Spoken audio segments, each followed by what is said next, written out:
I can't turn to any family or friends. It's going to sound really bad, and that's 'cause it is, but part of me is indifferent.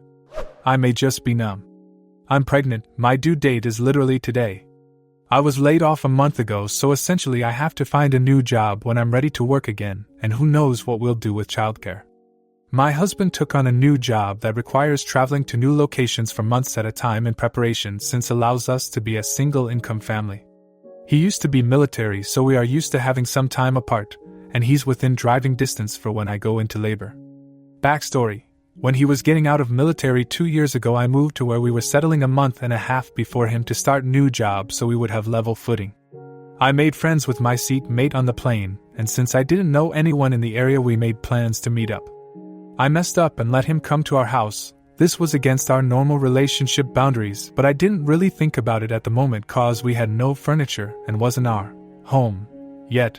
I was honestly just really excited to make a friend, and he had a lot in common with both me and my husband. He was very upset and hurt.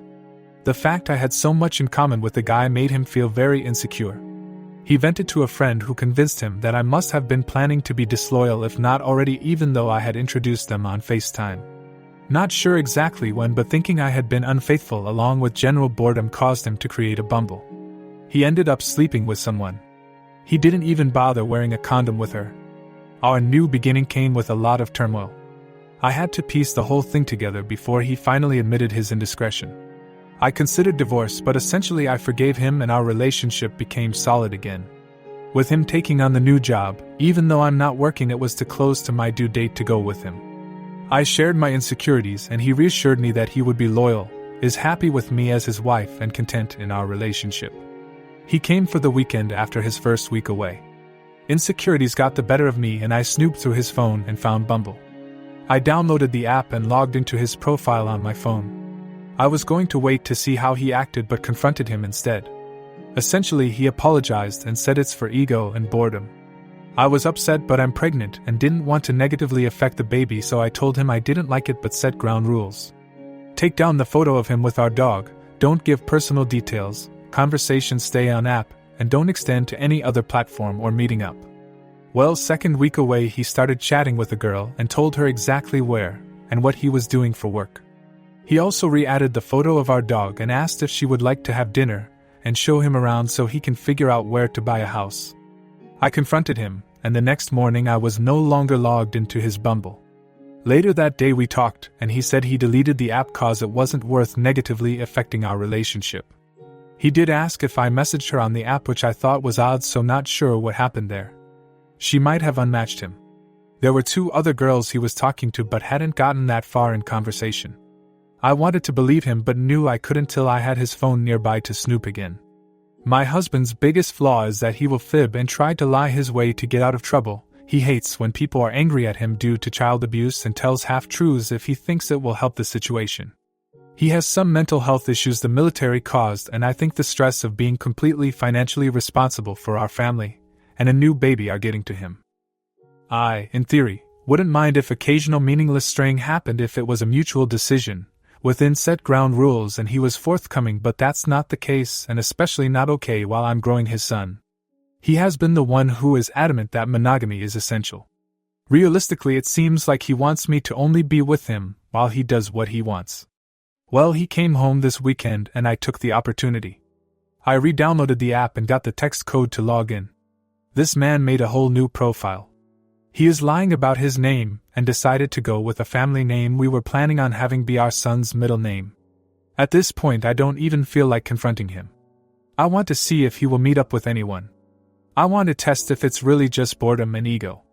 I think that he would take the opportunity if it presented. This man's new profile is objectively better except for the fact that 2 pictures clearly show his wedding ring. He's still using the photo of him with our dog. Also, he came home fully shaved down there. He had said that he was gonna go out with coworker the night before coming home but ended up not. His location showed that he was at the Airbnb all of that night. Part of me thinks he had a date planned with someone he met from his original profile who canceled on him, and them making plans is the main reason he deleted the first profile so I wouldn't see, but I couldn't find any evidence of it. The baby is coming any day now. I have no job. My emergency fund only covers 3 months of bills, We live hours away from my support system and I do not want to be a single parent. Besides from these indiscretions, I have been generally happy in our marriage. I love him and don't want to start fresh. We both have our flaws, but he is kind and loving and generally a good husband. I'm angry and hurt. If he has physically cheated on me, the chances of him using a condom are slim. I have time to figure out how to proceed in our relationship, but not what to name our child. We're going to be at the hospital filling out name paperwork, and I'm going to be repulsed that he still wants to use the family name as the baby's middle name now that it's his alter ego. I really want to see if he breaks any boundaries now that he doesn't know that I know he has a bumble again, but that means that we will not see each other until I go into labor. Do I wait to confront him while holding our child? Do I ask him right before the baby is coming out if he's cheated again so I know if there's any chance of STD? Do I let it go and smile through it, let his middle name be what we were planning and prepare for our potential demise? I'm just so torn and hurt that he's created this situation right before I give birth to a little human, and that he's willing to lie and jeopardize us for random conversation and women. Story 2. Today I messed up by manipulating my crush's friend into revealing information to me. Obligatory. This happened over a decade ago when I was in high school. From 8th grade till graduation, I had a crush on the same girl the whole time, Sivir. Sivir was nice and pretty and friendly and actually impressively mature compared to most of us, myself included. By contrast, I was an emotionally stunted little idiot who didn't know how people worked. By the time 11th grade rolled around, Sivir was well aware of my crush on her, but we had become close friends despite this and spent a lot of time together. She had iterated to me on several occasions that she wasn't interested in dating anyone until she was 18, and just wanted to have fun and just be friends with everyone until she was out of high school, and that she didn't have a crush at all. But somehow, this wasn't enough for teenage me, and I wanted to know for certain whether or not Sivir actually liked me as more than a friend. I figured to myself, well, if I know that Sivir likes me, then I'll have some additional emotional security that'll help me wait till she's 18 before I asked her to be my girlfriend. And if I know she likes someone else, then at least I can stop wasting my time on this friendship. Stupid logic, but at that age I felt pretty desperately that having romantic interaction was a core human experience that I was missing out on. I obviously didn't value the semi-platonic friendship of Sivir for what it was. In hindsight, I think I was pretty privileged to experience semi-romance and a solid friendship with a girl without any of the commitments of a full relationship.